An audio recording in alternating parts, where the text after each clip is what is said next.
Hello, everyone. How are you? Good.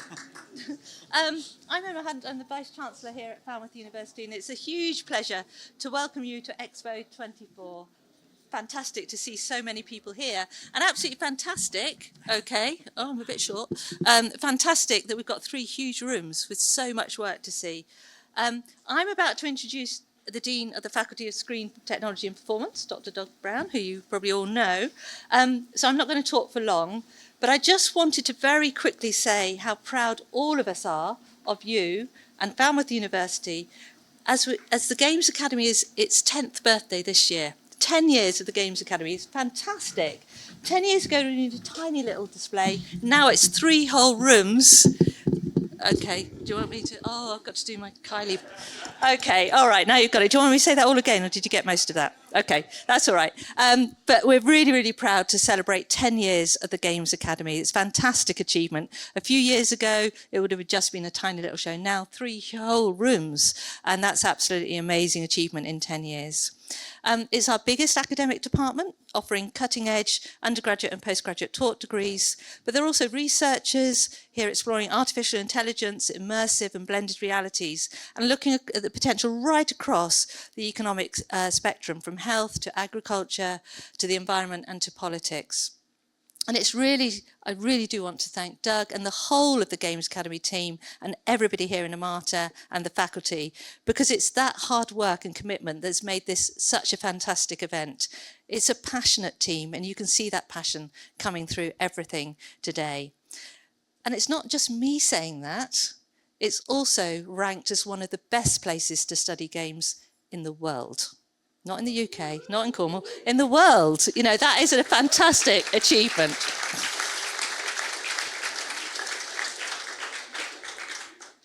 And so this phenomenal work that's on display now is testament to all of that, to that hard work, to aspiration, ambition, professionalism, and to the students here and the incredible teaching of the Games Academy. But I'm not going to steal too much of Doug's thunder, because he wants to really tell you all about it. So I'm really, really pleased to hand over to Dr. Doug Brown. Thank you, Doug.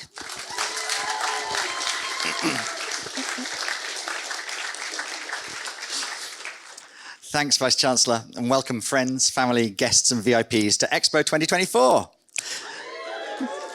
This is where our talented Games Academy students in disciplines as broad as game art and computer science show off what they've been working on all year. I'm so glad that you could join us tonight.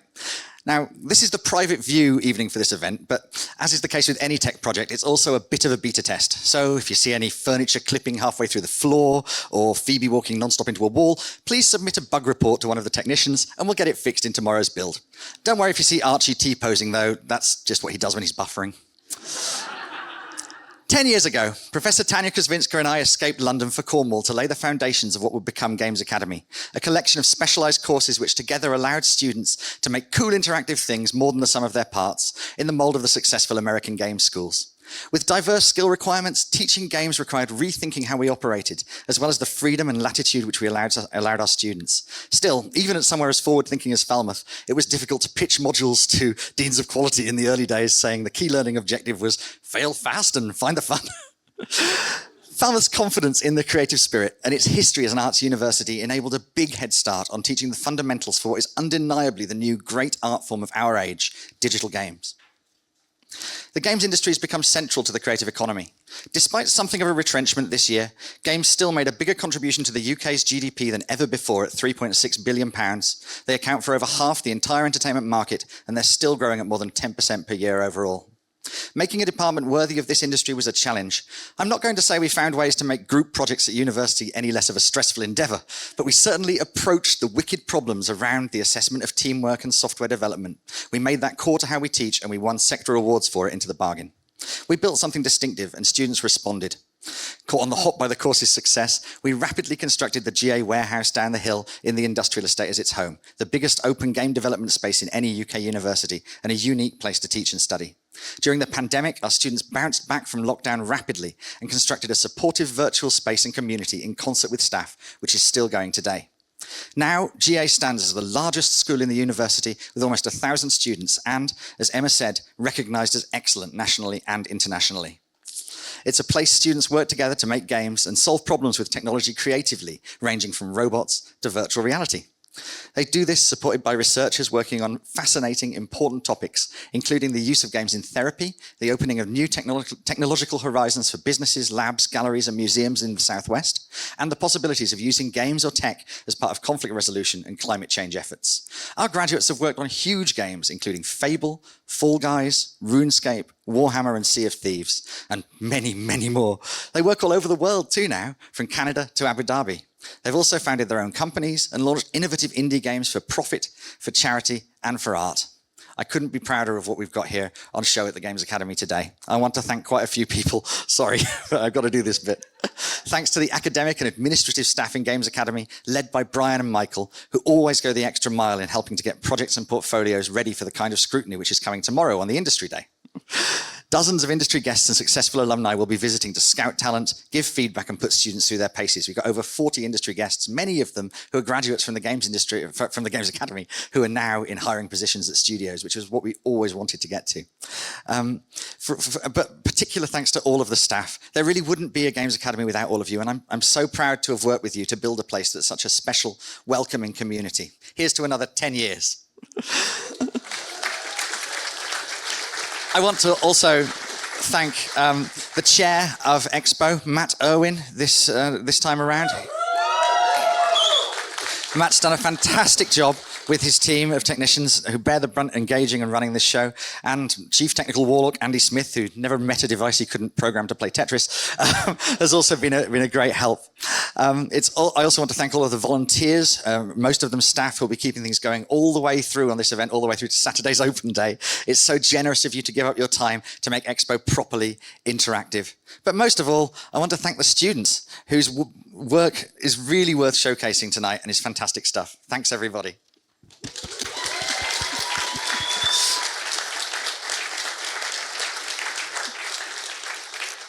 So there's a little bit more. Games Academy is core to the Faculty of Screen, Technology and Performance, which also includes the School of Film and Television and Amata, where we're being hosted today. Thanks to James for being the liaison for making the hosting in Amata happen, and to the entire Amata technical team for putting this together. They did such a fantastic job every year, and they managed to make it better every time around. And this shouldn't just be happening with events that we do. It should be happening in the teaching that we're operating as well, as we see the tools and techniques which power games spread across into all manner of other media. New opportunities appear in industries which are rapidly converging. It's great to have an example of that today in a collaboration with Amata's dance and choreography course, which we will be seeing on this stage after we unveil this year's Games Academy showreel next. The project combines a live dance performance with motion capture technology, but in a twist, the performance itself is merely a catalyst for creative inspiration and not the goal in itself. Intriguing. Thanks to Sue, Matt, Kuldip, Rich, and the dancers, Amy and Lucy, for this great initiative. After the dance performance, please do check out all of the students' projects all over the ground floor of Amata in the 3 big studio rooms, especially our interactive art gallery run by Phoebe. Thank you very much, in Studio C. Have a chat with all of the staff, have a glass of wine, and enjoy the evening. Thank you all so much.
Hey, hello, everybody. I'm Kuldeep Singh Barmi. I'm a senior lecturer in the dance and choreography department.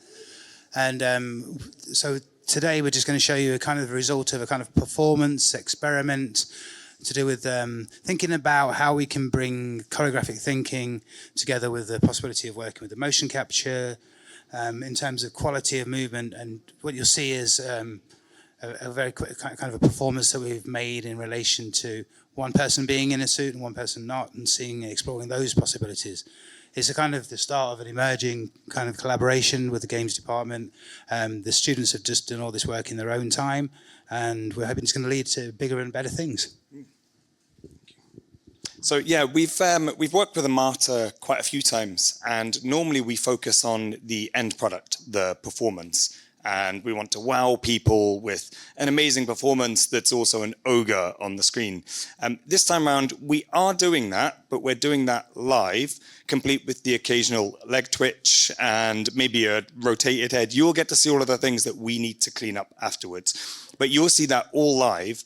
And what we're trying to do is look at how we can use the technology as a kind of an inspirational tool to help the dancers to come up with different things and better things in their own creative practice, as well as how we as technical practitioners can improve what we're doing. So it's kind of a weird, strange thing. You still get all of the wonderful wowie things and stuff, but you're actually going to have a window into live capturing. So the left one here is literally just live capturing, and this one here is in a game engine. And when anything goes wrong, just pretend like we intended to do it. Yeah, I think it's really interesting because already it's whenever we're working in a cross-disciplinary kind of way, and we're an arts university and we're forever aiming to do that. It's about kind of finding a language to speak to each other and work with each other, because certain things means different things in different contexts. So that's all been part of the journey as well. But I can't say enough that the dancers themselves have taken their own time to make this and be part of this. So it says that Amy and Lucy, or you'll be seeing perform. Shall we leave them to it? Okay. Yeah. Thank you. Sure where the off is.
Yeah.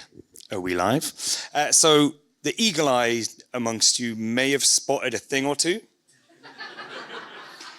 Always happens. We've tried tweaking the bum roll. That sounds strange, but there was a particular maneuver that was always breaking the leg, and we thought we just about sorted that. The arm's gone now. It's going to happen. These guys were absolutely flawless. However, part of what we're doing when we're working with these amazing, fine, moving people, which is so different from working with game students acting, is we're testing the limits of this kit and figuring out how we can get a better performance out of it. And yeah, they're helping us a lot. Thanks, guys, for breaking everything. Coldip did the same thing as well. But I mean, hopefully it gives you a window into the kind of thing that we're trying to do, and you get to see it from our end when we have to clean up their wonderful performance. Like, they finish their job and ours starts. Yeah, I think what we find interesting in the world of contemporary dance is that the kind of the accidents and the imperfection is actually sometimes where the juicier research work or movement research, embodied research actually is. So that's what I think is we're at this early stage of it, but it's also we're going to start as of next year really incorporating it more into the teaching practice, because I think it's the students of the future. So they're going to be the ones who have the best ideas, and we set up the frameworks for that to happen, and that's why these collaborations are so good. But I think it's just really interesting just to see where the parameters are, what we can push, what we can test out, and hopefully it's just going to lead to more and more work. But anyway, most of all, thank you to these guys. Yep. Thank you. And let's not forget the game students in the corner. We never see them, but they do all the work as well. Thank you, guys.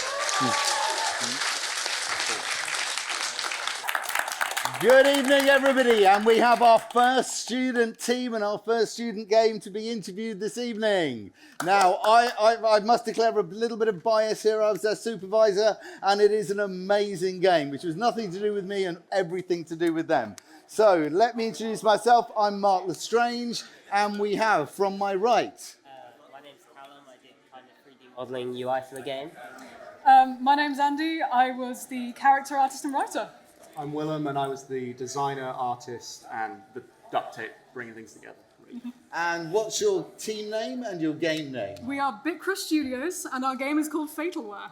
Brilliant. Okay, now I've played this game, and it is incredibly difficult. So should we ask you a couple of questions first before we go straight on to playing the game? Because I'd see how much you concentrate doing it. Yeah. It's a very exciting game. It's kind of a speed run type game, but you'll see that in a minute. Now, can you tell me what was the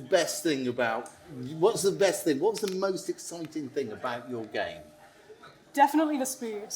The speed, going fast is definitely, the objective. But for me, I would say adapting old tech has been especially fun and exciting to make a world with. So I'm very happy with what we made. What was the biggest challenge in you achieving that goal? Making it approachable for all ages, I would say. A lot of stuff is either too dated and boring or too recent and therefore not cool anymore. So, yeah, and I have to say, I think your game really does. I mean, it caters for me and it caters for like 12-year-olds. My son would love it, and I love it. So I think it's got a really broad age range, and that's a really good thing to appeal to. I think that's really good. When you first had this idea, did it come to you in a ball of light, or did it evolve, and how did it evolve?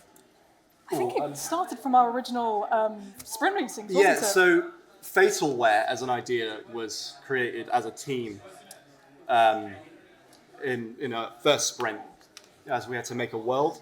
But the original idea I actually came up with in the toilets at work, and that was just to have a game inside a computer that has all of these, classic. I think that's the traditional place to come up with one's best ideas. Usually is, yeah. From back in Greek times, I think it's a tradition. Yeah. Sat down and everything. So, can you tell me a little bit more about your roles going along the line? So, what did you do, and what skills did you have to learn that weren't your primary skill? So start off with, yep. So I did the kind of like the Unity work for this menu screen, and before then, like as a games artist, I'd never done Unity, so it was quite a challenge getting things to work. You have like the start button that like pops up. That took me way longer than it should have, just because I'm not used to doing it. And yeah, just I guess learning how to work on like a longer game production, because I'm only used to doing game jams and stuff. Right, okay. And what about yourself, Andy? For me, it was difficult to adapt a load of tweened animations. Usually, I signed on as a character artist, so I was used to 3D. So doing a load of like all of the 2D UI animations was a bit mad for me. I had to learn how to make sprite sheets, and it's not the usual kind of animation I'm used to. Yeah. But it was a hell of a lot of fun trying to get to grips with it and making it work in Engine, Yeah. which I think we can both agree was a bit hellish. No, definitely. Traditionally, I'm a environment and prop artist, but due to our lack of designer, I took that role and everything that comes with it, really. So it's been a long road of learning Unity, but I can say I'm pretty confident with the software now, and I wasn't at the start of the project. So Yeah. there's that I'm thankful for. Okay. Now, do they say one of the most difficult things is talking and walking when you're on camera? I'm going to ask you to play and talk. Do you want to boot this up and let's see it? And talk us through it when you're doing it. I mean, all three of you, really. Talk us through it.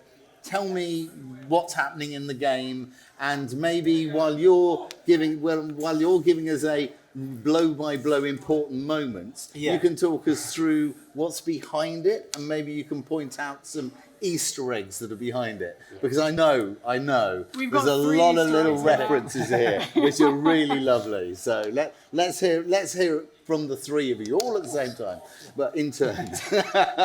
Go for it, William. So William. to start off, you've got this menu. If you've seen this hill before, you've been on a Windows computer. This is Callum's recreation of it, but we wanted to blend sort of Mac, classic Windows XP together. To start the game, you actually execute the main character, which is a virus called Byte under the software Imperial, or Imperia. So I'll launch that and go into our cinematic. Zest OS.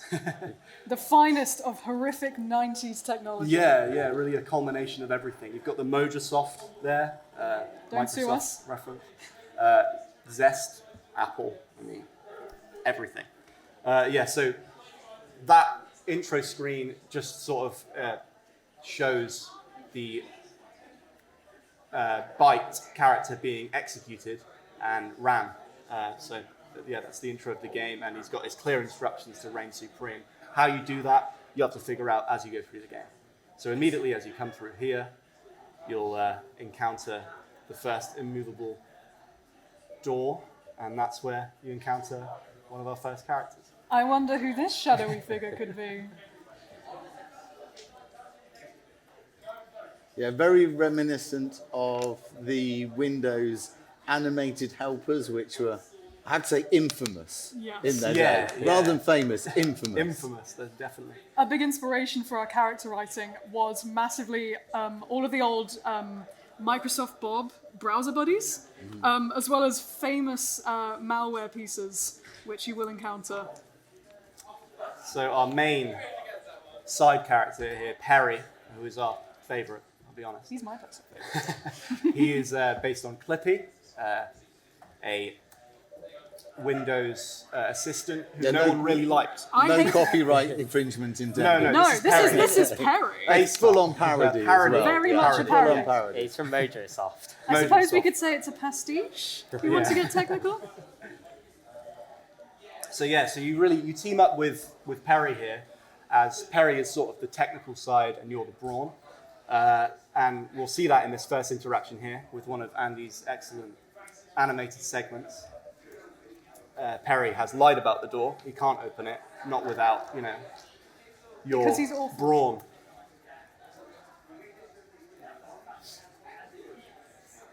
Yeah, there's our little lockpick animation there, just to showcase.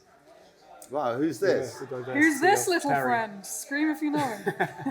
So Bazabongos, inspired by Bonzi Buddy, a really quite sleazy piece of tech that stole data and sold it on to make fortunes. If you know old internet memes, you might know him from that. But other than that, he's just another infamous, piece Probably of... the most famous like browser buddy out there. Yeah.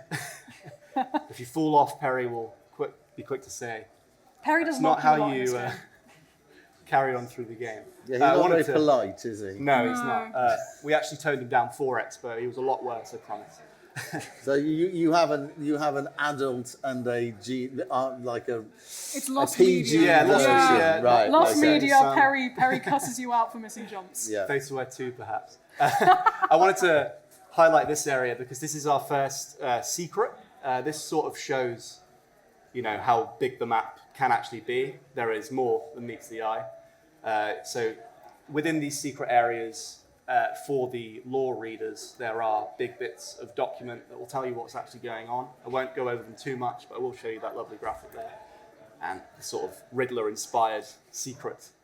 If you've ever played screen games there. like Quake or Doom, Yeah. the secret collecting is also a big part of what we adapted. Yeah, we really wanted to hone in on those classic Massively. titles. One of our biggest inspirations was Half-Life, and I'm a big Half-Life fan, so I was quite happy Yeah. with this. Yeah, I can see you're quite a Half-Life fan looking at your arm. Yeah, just a bit. just a bit. I'm just a fan of games from the 90s that haven't aged too well. Walking into this area, you'll notice the McAtee logo there, based off of McAfee. It's hard to say why we've given McAfee such a platform here. I sort of put him in as a joke because my dad was a handyman and a general tech guy, and one of the things he taught me immediately upon getting a new computer is to wipe it of all antiviruses. So I have a bit of a hatred for those naturally. McAtee very quickly becomes the antagonist of this level, as he is in charge of the virus protection, and as you are a virus, you can't get through. Yeah, back in the day, they were like the ultimate bloatware. Oh, Yeah, massively. Yeah. really just. You clogging need your to pay system for the up. full version of McAfee. We also I have a hate punch. it. Yep. That'll for come all in your handy punching later. needs. So we're going to go and head forward to the McAtee area, but first there is actually another secret here, and that would be Perry's lair, somewhere we've really stacked out with a lot of art because it's just a funny character and he's fun to work around, really. A lot of our playtesters really responded well to Perry, so Yeah. we tried to build him out a bit Yeah, more and make him yeah. feel a bit more. So you got the Flesh made by out. Callum there. That's this Perry's hate mail mailbox. We've got a few post-it notes made by Andy. Perry isn't a fan of Basil Bongo. They are enemies of a kind, I suppose. A few references to us here, just with the files, cheeky stuff.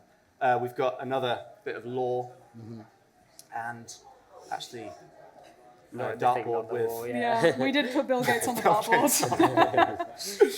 And something I still can't believe we put in. No, can we go back to that? I think that's my favourite part of the game. That He has a printed image of it. as I well. actually printed that off the demo day, yeah. That's paperclip in a bikini. Yeah, moving on, we'll get to McAtee's area. This is the workplace of McAtee. See, what you're not seeing here is how fiendishly difficult this game is. But apparently, you've made it a bit easier. But I mean, I guess We have. This bit's completely different, you'll see. on these these balance beams. I took about 20 attempts to get through. We do like to reward players who have a look around because It's still difficult. It's still difficult. what we tried to do is just leave little Easter eggs everywhere, little things that you could look at. Like we've got propaganda posters, we've got Perry's own wanted poster in there that reveals that he was actually wanted for public indecency. Naturally. I mean, paperclips can't wear clothes, right? They can wear bikinis. You though. can wear They bikinis. can. They can. You got me there. You got me Maybe there. he was the one in the bikini. Ooh. I'm getting a little bit of input delay, but maybe that's an excuse. No, it's fiendishly difficult. Believe me, it's very hard. No, yeah, it's really the hardest thing to tweak in the game has been difficulty. And that clock does give an element of additional tension. Oh yeah, actually, let's remove that tension. Okay. We No, do yeah, have we a do have leaderboard set up in problems, the in the other studio. Right. So Here is- when you play the game, you can see how fast you can get through it. The fastest I'm sure we've got you'll- is 150. Right. Yeah, Wow, that that was- is quick. Yeah. I think I took that to just climb up the first set of. Yeah. Anyway, let's move on. Yeah. Here's Makati, the There he antagonist. He is snobby as always, very punchable, which we'll get to, and yeah, just a general nuisance, hoarding you. For Is that a Games Academy logo I see on the? That is. No, it's not. Please give us Yeah, a trophy. quickly added yesterday. I wanted to pay attention to the 10 years, so I made it goals, and there is an extra detail that we'll get to once I'm out of this textbook. What do we think, guys? Yeah, so Makati gives you an offer. We don't have dialogue in this game, so we resolved it by adding the punch. If you don't like things, you can just punch them in the face, it turns Yeah. out. Yeah, the Games Academy sort of trophy there is also punchable. It's not meant to phase through the wall, but that Hang just on, sort hang of on. showcases quite Doug well. isn't watching this, is he? I'm just checking. We haven't got the dean Makati has a watching statue you of his own punch as the. well. Makati laden in gold with his pecs out, naturally. And with that, we actually have gotten access to the firewall now, so we are actually able to continue. So that requires a little bit of backtracking, but through a different area, which will have, if I can make it, which will have See, a it's not showcase. just me; it's the game No, designer it is, as well. it is okay? difficult. That's why Makati's punchable. I mean, after doing this parkour, you need to bring your anger out on something. Rip and tear until it's done. Yeah, The parkour, yeah, that exactly. is. I was ripping and tearing my hair out trying to finish it. So this takes you down to Bazabongo's lair. Here he is. Represented with his. You just knocked over his I've decor. knocked over his decor there. He has additional lore there and a bowling ball. Not anymore. But don't worry, you Miss. can still punch these. You can still punch things. And they do dent for added satisfaction. Why not? Also quite fun to slide around in the virus incinerator. This actually connects back to the start of the level, where you can see viruses being scanned and dropped into this if they are malicious. We did have a lot of fun with this virus incinerator, actually. As it turns out, in earlier builds of the game, when we were still working out the physics of the sliding mechanic, you could just slide around in it constantly and reach speeds not known to man. Yeah, kind of still there with these ramps. I'll give a hint to the speedrunners who want to give it a go. You can just skip that bit. Ramps with speed equals height. Just an unintended addition to our movement. Yeah, so now we're back here. We should be able to continue back through to the generator to open up the shortcut to the desktop, which is the next level. This is the first bit of like super speedy, insane parkour that you have to finish. Which I will try and do gracefully. But yeah, game's hard. The game is difficult, that is true. So essentially this part is all about building up speed as much as possible and seeing how much air control you can have. We tried to make the player feel really excited when we were doing this. I remember when I was leading playtests, I did a lot of the QA, and I was always trying to pick out what players were like reacting to and how they would like jolt out of their seat.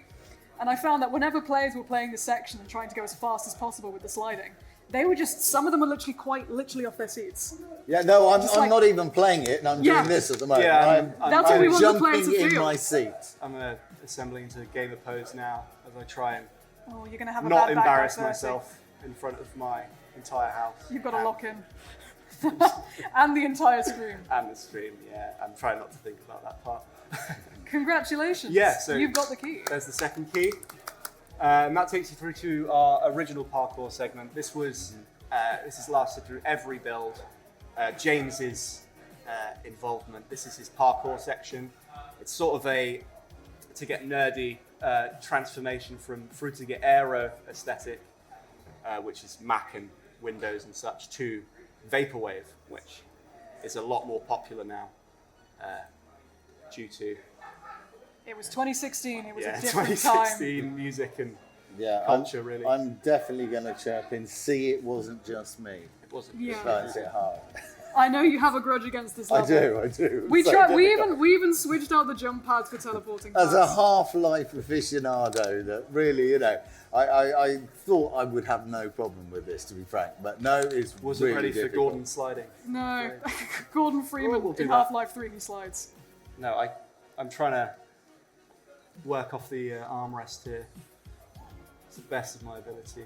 I don't know if you guys can hear the synthwave though. Oh yeah, there's a little bit of synthwave. We do going have on. a Yeah, just a synthwave little in the track. background, yeah. Just a little, you know, it's like a little ASMR. Tickles you while you play. Okay. Nearly Not there. happening. No! Yeah, it is pretty tricky, but we have found speedrunners in some of the playtests. This was the hardest part for us to balance, because some people in playtests, what they would do is they would barely make it to the first hurdle, whereas other players would just immediately zip past in about 30 seconds and reach the end of the level. So the trickiest thing for us to balance was seeing how much fun players could have while still making it like a challenging experience. Sure, yeah. And trying to keep that sense of verticality and speed that we wanted to do in that little demo test area that you had earlier. Yeah, so the speed aspect really comes to light in this section, but we've got these speed lines, and with the audio, it actually has like an increasing wind sound effect, so it really does hammer in on the speedy part for the player. That was a big focus. If you've ever played CS, okay. oh, so close. I was going to say, if you've ever played CS:GO surfing, just imagine you have a knife here. And Yeah, that, no. That pretty much was it. A lot of actually people in playtests, we had a school that came over to playtest the game, and immediately, as soon as one of them said, oh, it's like CS:GO surfing, everyone picked it up. Everyone was just like, oh, I'm not meant to walk, I'm meant to surf it. Because a lot of people, I feel like, they felt like they were walking. So it was trying to reach that balance between making it feel like it was gliding, like you were walking on wet glass, or physically walking, which was in the grainier levels. So we tried to strike that balance, like when the arms come up, obviously. Oh. And there you go! I recognise that Windows environment. Yeah, so this is a cut area, but we put it in the game because it's so It's special and beautiful. iconic. But this was planned to be a hub area, and those portals that we've seen throughout the game are shortcuts. Yeah. And just an idea into the greater idea of Fatalware is that these would open up to, the documents, the music, the pictures, and all of those levels would have had their own identities similar to the downloads folder, which is where you Are start. you going to be working further on this game? If That's we're the able hope, to. yeah. Yeah, absolutely. I would, if not now, in the future, definitely.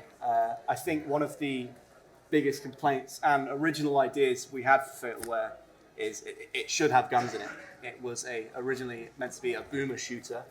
Don't be fooled by the name there. That's not Just actually games what from the that means. 90s, yeah. But yeah, we want to hone in on everything from that era, and guns are a massive part of No, it. With the movement technically shooter I'm a boomer by genre. 1 year. Yeah, I hate to tell you Yeah. this, guys. So boomer shooter's fine with me. Millennial shooter, I suppose? Millennials? Doom-like. Very Gen Z thing now, isn't Just, it? yeah. Kind of Okay, us. no, brilliant. Okay, look back from the game, where do you see yourselves going? How is this going to help you get into industry? Are you going to start up your own company? Are you going to try and find a job?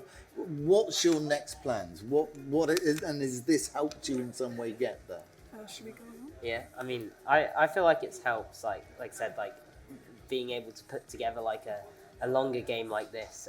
Like you say, it took quite a while to like go through, and I've never really had that like experience before. And yeah, just learning how to work more in engine, and with like other people with different specialties and that sort of thing. So yeah. Yeah, for me, I was able to upload a lot of the work I made onto ArtStation. I got a few curious comments about the paperclip in a bikini, but that's apparently just the kind of things you have to do in game dev. Right. Yeah, I would like to keep working on this further.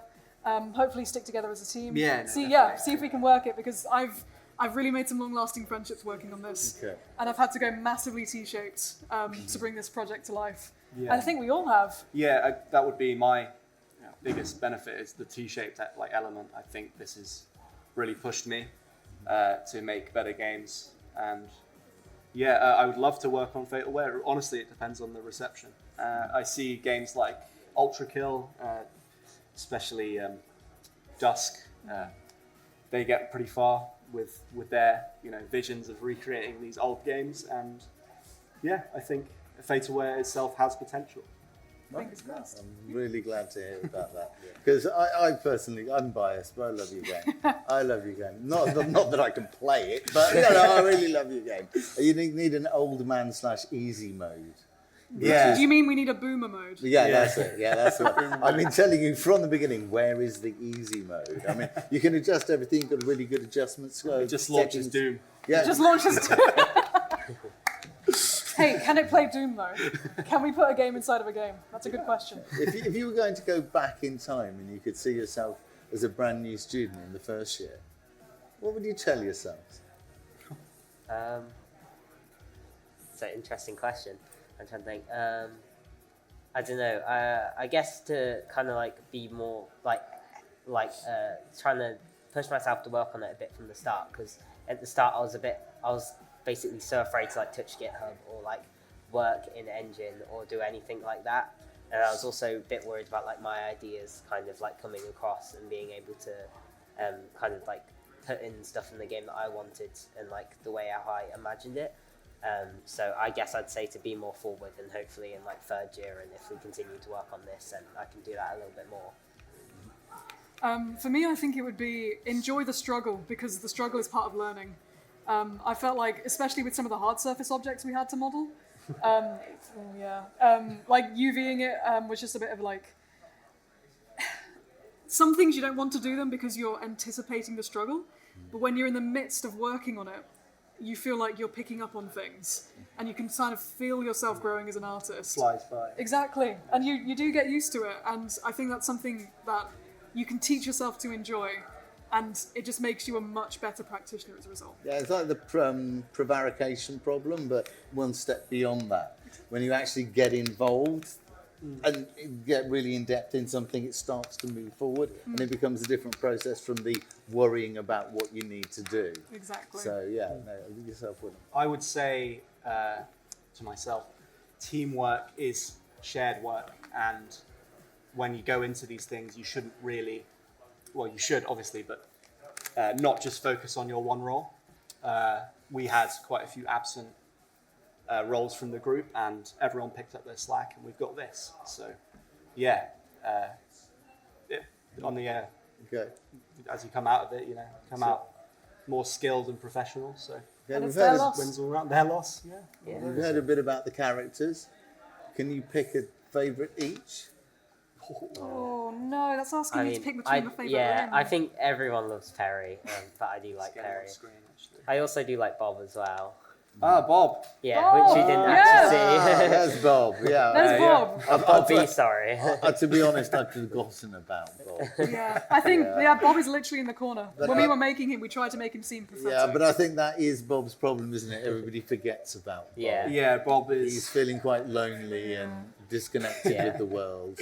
I'd love to make a room for him though, actually. because Yeah, when Bob I needs was- a room. Yeah, Bob does need a room. I He's do forgotten agree. by everyone, truly. yeah, when I was creating the rooms, I noticed that Bob was actually the only one who had an official Microsoft like room. Yeah. And I was like, oh, it would be great to reference. Yeah. But obviously we didn't have the time. Yeah, he was based on Microsoft Bob, which is a piece of software that came out. It was basically meant to teach older people how to use computers by putting it in like a friendlier sort of UI. Like it would station it like a house, and then you had this little golden retriever that would tell you, I can write a note.